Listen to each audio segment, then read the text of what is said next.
जय श्री गणेश जय श्री हरि। 3 मार्च दिन रविवार, फागुन मास चल रहा है और हम लोग रोज श्री हरि और महादेव की कथाओं के साथ में चंद्रदेव की कथाओं का श्रवण कर रहे हैं। अगर आपने इससे पहले की कथाओं का श्रवण ना किया हो तो मेरे चैनल पे प्लेलिस्ट बनी है, आप वहाँ पे जाके कथाओं का श्रवण कर सकते हैं। ये बहुत ही पौराणिक और रोचक कथाएं हैं जो हमको जानना भी चाहिए, क्योंकि ईश्वर ने कैसे हमारे जीवन में परिवर्तन करते हैं ये सब हमको पता चलता है। और अगर आप चैनल पर पहली बार आए हो तो चैनल को सब्सक्राइब करके लाइक किया कीजिए प्लीज़, और वीडियो को ज़्यादा से ज़्यादा शेयर किया कीजिए और कमेंट में जय श्री हरि हर हर महादेव किया कीजिए। आज की कथा इस प्रकार है। भगवान शिव चंद्रशेखर के रूप में कैसे हुए। ये सर्वविदित है कि भगवान शिव को महाकाल के रूप में जाना जाता है, जिसका अर्थ है कि वह समय से परे हैं। चंद्रमा की घटने बढ़ने को भगवान शिव नियंत्रित करते हैं, क्योंकि वे समय को नियंत्रित कर सकते हैं। इस घटना से भगवान शिव को चंद्रशेखर कहा जाता है। चंद्र शब्द का अर्थ है चंद्रमा और शेखर का अर्थ है शिखा या शिखर। चूँकि चंद्रमा भगवान शिव के सिर को सुशोभित करते हैं, जो किसी भी मनुष्य का शिखर बिंदु है, इसलिए उन्हें चंद्रशेखर कहा जाता है। ऐसा माना जाता है कि इस घटना के बाद चंद्र ने सबक सीख लिया और अपनी 27 पत्नियों में से प्रत्येक के साथ समय बिताना शुरू कर दिया। हर हर महादेव। आज की आपको चंद्रदेव से संबंधित कथा कैसी लगी कमेंट करके अवश्य बताइएगा। वीडियो को ज़्यादा से ज़्यादा शेयर किया कीजिए प्लीज़ और लाइक किया कीजिए। और हर हर महादेव। हर हर महादेव। शिव पुराण 11। भगवान शिव का गंगा अवतरण तीर्थ में तपस्या के लिए आना, हिमवान द्वारा उनका स्वागत, पूजन और स्तवन तथा भगवान शिव की आज्ञा के अनुसार उनका उस स्थान पर दूसरों को न जाने देने की व्यवस्था करना। पुत्री लोक पूजित शक्ति स्वरूपा पार्वती हिमालय के घर में रहकर बढ़ने लगी। जब उनकी अवस्था 8 वर्ष की हो गई तब सती के विरह से कतर हुए शुंभ को उनके जन्म का समाचार मिला।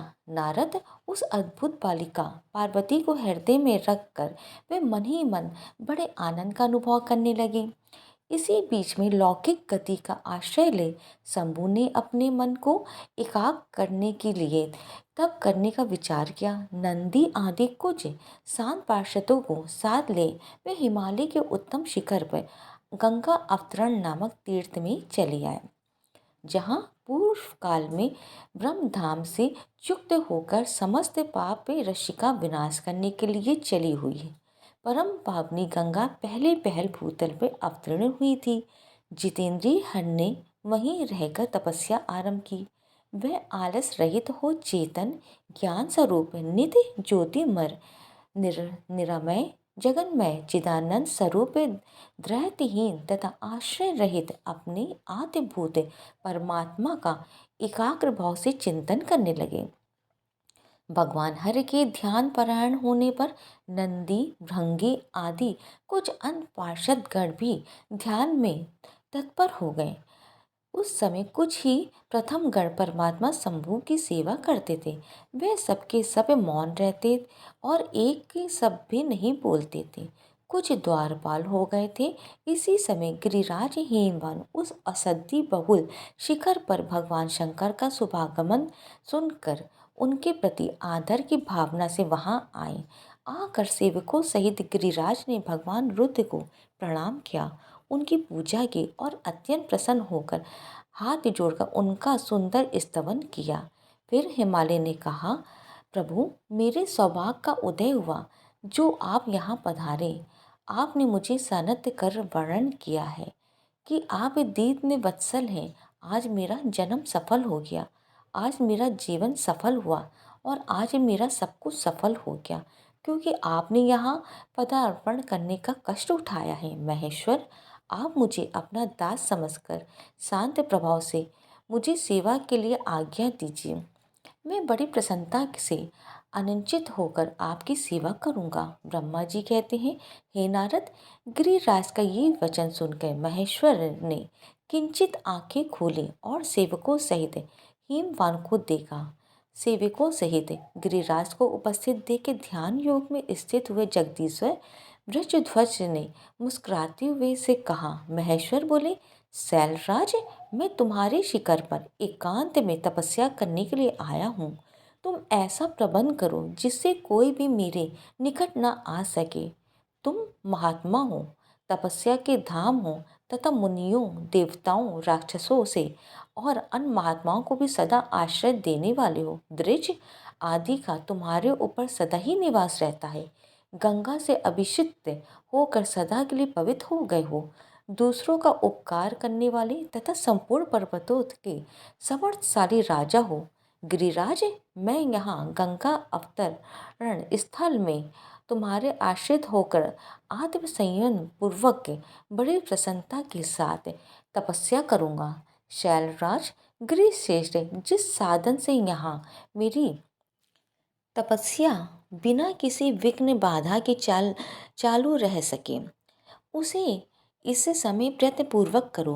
पर्वत पर मेरी ये सबसे बड़ी सेवा है।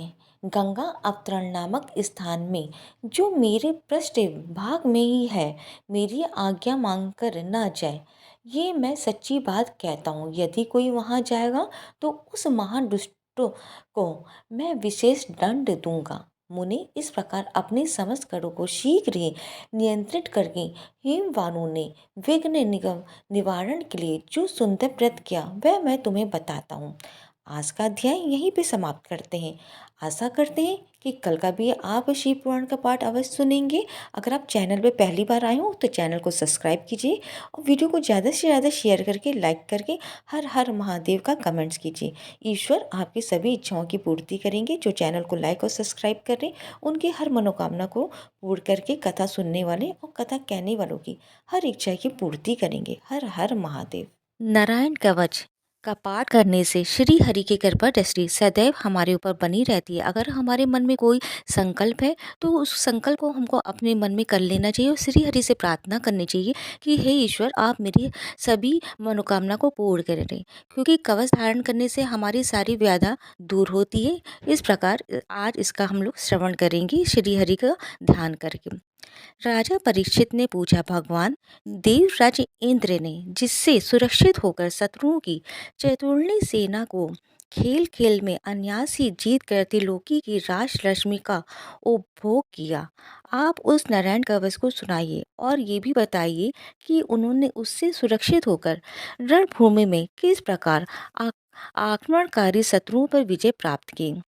श्री सुखदेव जी महाराज ने कहा, परीक्षित, जब देवताओं ने विश्व रूप को पुरोहित बना लिया तब देवराज इंद्र के प्रश्न करने पर विश्व रूप ने नारायण कवच का उपदेश दिया। तुम एकाग्रचित्त होकर उसका श्रवण करो। विश्व रूप ने कहा, देवराज इंद्र, भय का अवसर उपस्थित होने पर नारायण कवच धारण करके अपने शरीर की रक्षा करनी चाहिए। उसकी विधि ये है कि पहले हाथ पैर धो के आचमन करें और फिर हाथ में कुश की पवित्री धारण करके उत्तर मुख करके बैठ जाए। इसके बाद कवच धारण पर्यंत और कुछ न बोलने पर निश्चय करके पवित्रता से ओम नमो नारायण और ओम नमो भगवते वासुदेव इन मंत्रों के द्वारा हृदय आदि अन्यास तथा अंगुष्ठ आदि कर न्यास करें। पहले ओम नमो नारायण इस अष्टाक्षर मन के ओम आदि 8 अक्षरों का क्रमशः पैरों, घुटनों, जांघों, पेट, हृदय, व्रज स्थल, मुख और सिर में न्यास करें, अथवा पूर्वोक्त मन के यकार से लेकर ओमकार तक 8 अक्षरों का सिर से आरंभ कर उन्हीं 8 अंगों में विपरीत क्रम से न्यास करें। फिर ओम विष्णु नमः इस मंत्र के पहले अक्षर ओम का हृदय में, वी का ब्रह्म रंध्र में, शाह का बाहुओं के बीच में, अड़ा का चोटी में, वे का दोनों नेत्रों और ना का शरीर की सब गांठों में न्यास करे। तदंतर ओम माँ अस्त्राय फट कहकर दिक बंद करें। इस प्रकार न्यास करने से इस विधि को जानने वाला पुरुष मंत्रमय हो जाता है। इसके बाद समग्र ऐश्वर्य, धर्म, यश, लक्ष्मी, ज्ञान और वैराग से परिपूर्ण इष्ट देव भगवान का ध्यान करे और अपने को भी तत् रूप ही चिंतन करे। तत्पश्चात विद्या, तेज और तप स्वरूप इस कवच का पाठ भगवान श्री हरि गणेश जी के पीठ पर अपने चरण कमल रखे हुए अणिमा आदि आठों सिद्धियां उनकी सेवा कर रही हैं। 8 अंगूठों में शंख, चक्र, ढाल, तलवार, गदा, बाण, धनुष और पास फंदा धारण किए हुए हैं। वही ओंकार स्वरूप प्रभु सब प्रकार से, सब ओर से मेरी रक्षा करें। मत्स्य मूर्ति भगवान जल के भीतर जल जंतुओं से और वरुण के पास से मेरी रक्षा करें। माया से ब्रह्मचारी रूप धारण करने वाले वामन भगवान स्थल पर और विश्व रूप श्री त्रिविक्रम भगवान आकाश में मेरी रक्षा करें। जिनकी घोर अट्टहास करने पर सब दिशाएं गूंज उठी थी और गर्भवती दैत्य पत्नियों के गर्भ गिर गए थे। वे दैत्य युद्ध पतियों के शत्रु भगवान नरसिंह किले, जंगल, रणभूमि आदि विकट स्थानों में मेरी रक्षा करें। अपने दाढ़ों पे पृथ्वी को उठा लेने वाले यज्ञ मूर्ति वराह भगवान मार्ग में परशुराम जी पर्वतों के शिखरों और लक्ष्मण जी के सहित भरत के बड़े भाई भगवान रामचंद्र प्रवास के समय मेरी रक्षा करें। भगवान नारायण मरण मोहन आदि भयंकर अभिचारों और सब प्रकार के प्रमादों से मेरी रक्षा करें। ऋषि श्रेष्ठ नर गर्भ से योगेश्वर भगवान दत्तात्रेय योग के विघ्नों से और त्रिगुणाधिपति भगवान कपिल कर्म बंधन से मेरी रक्षा करें। परम ऋषि सनत कुमार कामदेव से है ग्रीव भगवान मार्ग में चलते समय देव मूर्तियों को नमस्कार आदि ना करने के अपराध से, देव ऋषि नारद सेवा अपराधों से और भगवान कश्यप सब प्रकार के नरकों से मेरी रक्षा करें। भगवान धन्वंतरी कुपथ से, जितेंद्र भगवान ऋषभ देवेशु के दुख आदि भयदायक द्वंद्वों से, यज्ञ भगवान लोकापात से, बलराम जी मनुष्यकृत कष्टों से और श्री शेष जी क्रोध वश नामक सर्पों के गणों से मेरी रक्षा करें। भगवान श्री कृष्ण देवपायन व्यास जी अज्ञान से तथा बुद्ध देव पाखंडियों से और प्रमाद से मेरी रक्षा करें। धर्म रक्षा करने वाले महान अवतार धारण करने वाले भगवान कालिक पाप बहुल कालिकाल के दोषों से मेरी रक्षा करें। प्रातःकाल भगवान केशव अपनी गदा लेकर, कुछ दिन चढ़ जाने पे भगवान गोविंद अपनी बांसुरी लेके, दोपहर की पहली भगवान नारायण अपनी तीक्ष्ण शक्ति लेकर और दोपहर को भगवान विष्णु चक्र राजे सुदर्शन लेके मेरी रक्षा करें। तीसरे पहर में भगवान मधुसूदन अपना प्रचंड धनुष लेके मेरी रक्षा करें।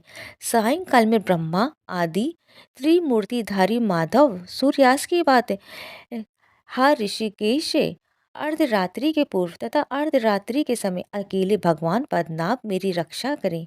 रात्रि के पिछले प्रहर में श्री वासलाचन श्री हरि, उषा काल में खड़गधारी भगवान जनार्दन, सूर्योदय से पूर्व श्री दामोदर और संपूर्ण संध्याओं में काल मूर्ति भगवान विश्वेश्वर मेरी रक्षा करें।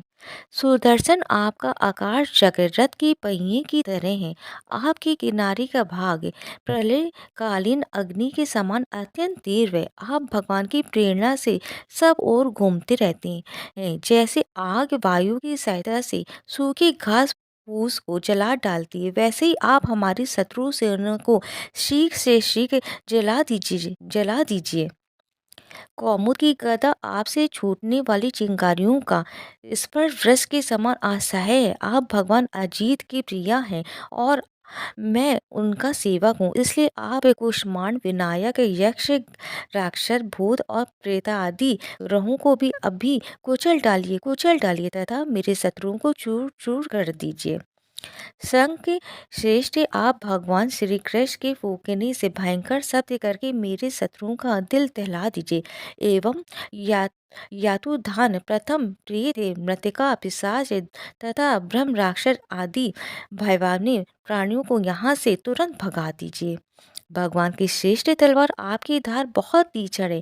आप भगवान की प्रेरणा से मेरे शत्रुओं को छिन्न भिन्न कर दीजिए। भगवान की प्यारी ढाल आप में सैकड़ों चंदाकार मंडल है। आप पाप दृष्टि पाप आत्मा शत्रुओं की आंखें बंद कर दीजिए और उन्हें सदा के लिए अंधा बना दीजिए। सूर आदि ग्रह, धूमकेतु, छल तारे आदि केतु, दुष्ट मनुष्य, सर्पादि रेंगने वाले जंतु, दाढ़ों वाले हिंसक पशु, भूत प्रेत आदि तथा पापी प्राणियों से हमें जो जो भय हो और जो हमारे मंगल के विरोधी हो, वह सभी भगवान के नाम रूप तथा आयुधों का कीर्तन करने से तत्काल नष्ट हो जाए। व्रत रतांतर आदि सामवेदीय स्तोत्रों से जिनकी स्तुति की जाती है, वह वेद मूर्ति भगवान गरुण और विश्वसेन जी अपने नामोच्चारण के प्रभाव से हमें सब प्रकार की विपत्तियों से बचाए। श्री हरि के नाम रूप वाहन आयुध और श्रेष्ठ पार्षद हमारी बुद्धि, इंद्रिय, मन और प्राणों को सब प्रकार की आपत्तियों से बचाए। जितना भी कार अथवा कारण रूप जगत है, वह वास्तव में भगवान ही है। इस सत्य के प्रभाव से हमारे सारे उपद्रव नष्ट हो जाए। जो लोग ब्रह्म और आत्मा की एकता का अनुभव कर चुके, उनकी दृष्टि में भगवान का स्वरूप समस्त विकल्पों से रहित है, वेद वेदों से रहित, और फिर भी वे अपनी माया शक्ति के द्वारा भूषण, आयुध, रूप नामक शक्तियों को धारण करते हैं। ये बात निश्चित रूप से सत्य है। इस कारण सर्वत्र सर्वव्यापक भगवान श्री हरि सदा सर्वत्र सब स्वरूपों से हमारी रक्षा करें। जो अपने भयंकर अट्टहास से सभी लोगों के भय को भगा देते हैं और अपने तेज से सबका तेज ग्रस लेते हैं, वे भगवान नरसिंह की दिशा विदिशा में नीचे ऊपर बाहर भीतर सब ओर से हमारी रक्षा करे। देवराज इंद्र, मैंने तुम्हें ये नारायण कवच सुना दिया। इस कवच से तुम अपने को सुरक्षित कर लो। बस फिर तुम अनायासी सब दैत्य युद्धपतियों को जीत कर लोगे। इस नारायण कवच को धारण करने वाला पुरुष जिसको भी अपने नेत्रों से देख लेता है अथवा पैर से छू देता है, तत्काल समस्त भयों से मुक्त हो जाता है। जो इस वैश्विक विद्या को धारण कर लेता है, उसे राजा, डाकू, प्रेत, पिशाच आदि और बाघ आदि हिंसक जीवों से कभी किसी प्रकार का भय नहीं होता है। देवराज, प्राचीन काल की बात है। एक कौशिक गोत्री ब्राह्मण ने इस विद्या को धारण करके योग धारणा से अपना शरीर मरुभूमि में त्याग दिया। जहाँ उस ब्राह्मण का शरीर पड़ा था, उसके ऊपर से एक दिन गंधर्वराज चित्ररथ अपनी स्त्रियों के साथ विमान पर बैठकर निकले। वहां आते ही वे नीचे की ओर सिर किए विमान सहित आकाश से पृथ्वी पर गिर पड़े। इस घटना से उनके आश्चर्य की सीमा न रही। जब उन्हें बालखिल मुनियों ने बतलाया कि ये नारायण कवच धारण करने का प्रभाव है, तब उन्होंने उस ब्राह्मण देव की हड्डियों को ले जाकर पूर्व वाहिनी सरस्वती नदी में प्रवाहित कर दिया और फिर स्नान करके वे अपने लोक को चले गए। श्री शुक देव कहते हैं, परीक्षित, जो पुरुष इस नारायण कवच को समय पर सुनता है और जो आदर पूर्वक इसे धारण करता है, उसके सामने सभी प्राणी आदर से झुक जाते हैं और वह सब प्रकार के भयों से मुक्त हो जाता है। परीक्षित, सत्यकृति इंद्र ने आश्चर्य विषय रूप जी से ये वैष्णव विद्या प्राप्त करके रणभूमि में असुरों को जीत लिया और वे त्रैलोक लक्ष्मी का उपभोग करने लगे। इस प्रकार नारायण कवच यहीं पे समाप्त होता है। इसलिए अपनी मनोकामना को हम लोग मन ही मन भगवान से संकल्प करेंगे, हे भगवान आप मेरी सभी मनोकामना पूर्ण करें, जो सुनते हैं उनकी भी सभी मनोकामना पूर्ण करें, और जो वीडियो को ज़्यादा से ज़्यादा शेयर करके चैनल को सब्सक्राइब करते, लाइक करके और कमेंट में जय श्री हरि लिखते, उनकी सभी मनोकामना ईश्वर पूर्ण करें। जय श्री हरि। हिंदू धर्म के प्रथम ग्रंथ श्रीमद् भगवत गीता के तीसरे अध्याय में गजेंद्र स्तोत्र पढ़ने को मिलता है। इसमें कुल 33 श्लोक दिए गए हैं। हिंदू धर्म के अनुसार इस स्तोत्र का जप करने से जीवन में किसी भी प्रकार की परेशानी से तत्काल मुक्ति मिल जाती। इस स्तोत्र में हाथी और मगरमच्छ के साथ हुए युद्ध का वर्णन किया गया है। तो हम लोग भगवान श्री हरि का ध्यान करके इसका श्रवण करते हैं। शुक्र जी ने कहा कि बुद्धि के अनुसार पिछले अध्याय में वर्णन किए गए रीति से अपने मन को नियंत्रित कर और हृदय को स्थिर करके गजेंद्र अपने पिछले जन्म में याद किए गए सर्वोच्चकार और बार बार जाप किए जाने वाले स्त्रोत का जाप करने लगा।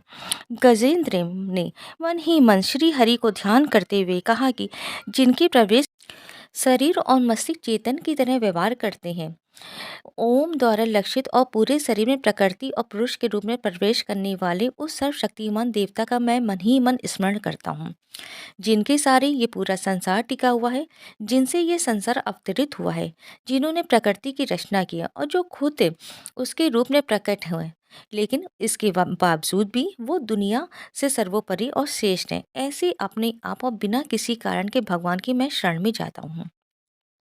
अपनी संकल्प शक्ति के बल पे अपने ही स्वरूप में रचित और सृष्टि काल में प्रकट एवं प्रलय में अप्रकट रहने वाले इस सहस्र प्रसिद्धि प्राप्त कार्य कारण रूपी संसार को जो बिना कुंठित दृष्टि के साक्ष्य रूप में देखते रहने पर भी लिप्त नहीं होते, चक्षु आदि प्रशंसकों के परम प्रकाशक प्रभु आप मेरी रक्षा करें।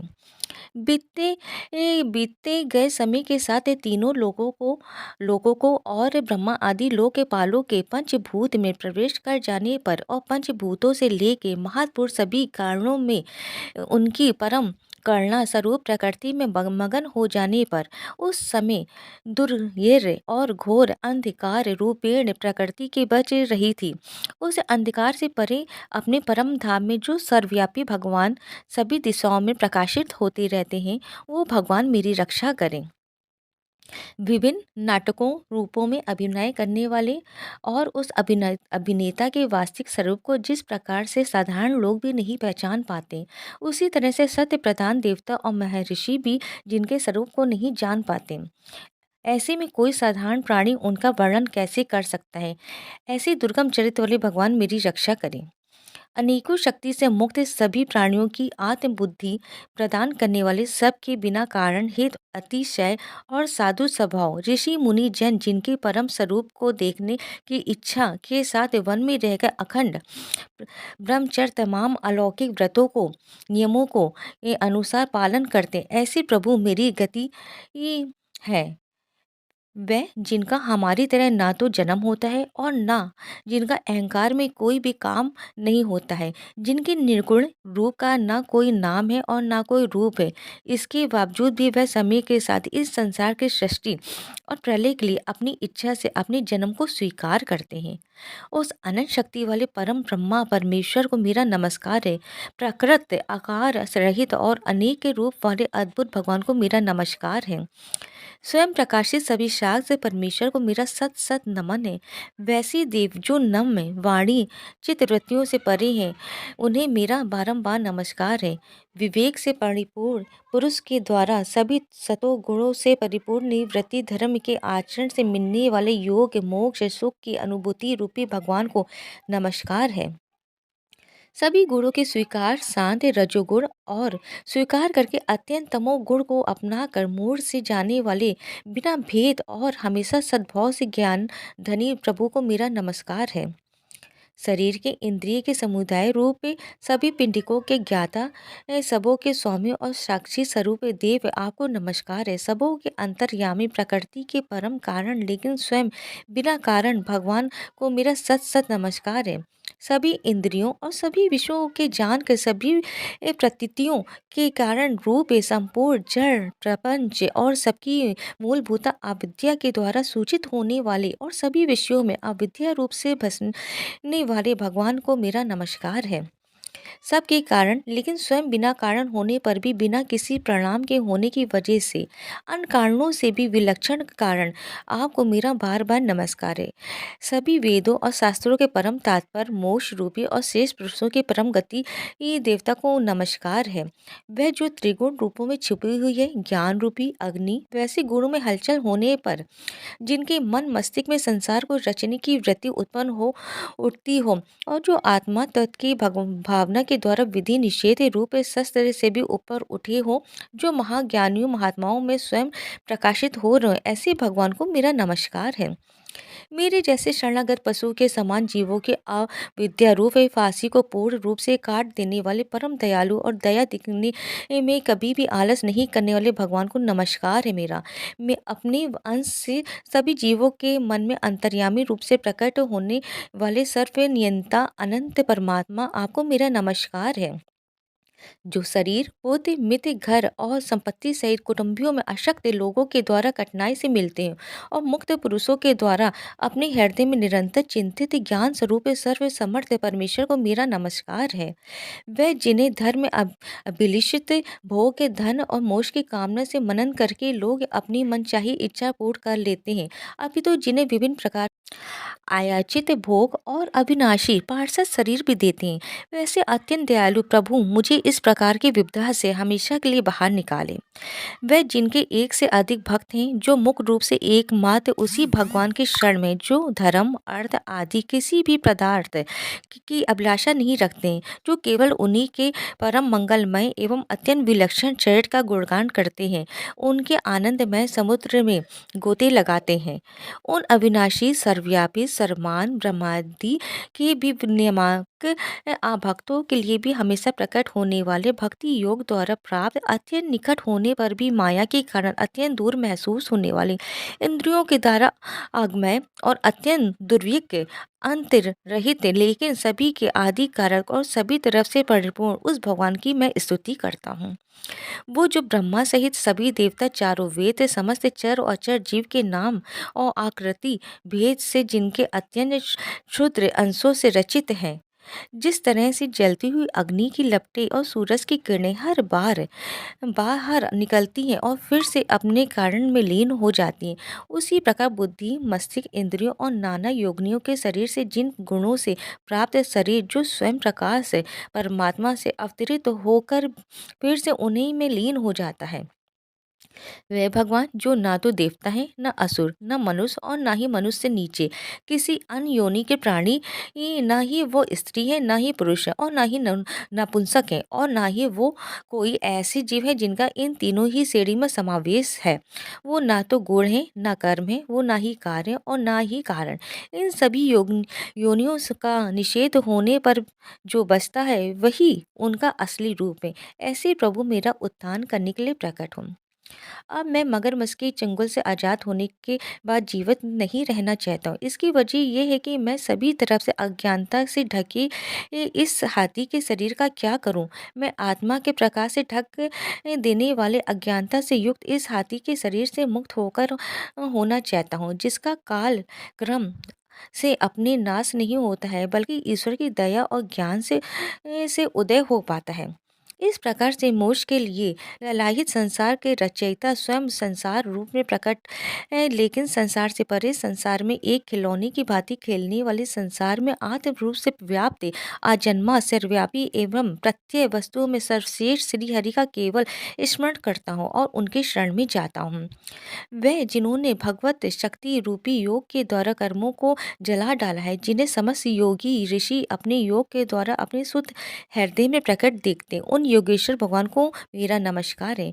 वह जिनके तिगुणे शक्तियों का राग रूप विवेक और आशय है, जो सभी इंद्रियों के विषय रूप में मौजूद हैं, वे जिनकी इंद्रियां समस्त विषयों में ही बसी रहती हैं, ऐसे लोगों को जिनको मार्ग मिलना भी संभव नहीं है, वैसे शरणागत एवं अपार शक्तिशाली वाले भगवान आपको बारंबार नमस्कार है। वे जिनकी अविद्या नाम की शक्ति के कार्य रूप से ढके हुए, जिनके रूप को जीव समझ नहीं पाते, ऐसे अपार महिमा वाले भगवान की मैं शरण लेता हूँ।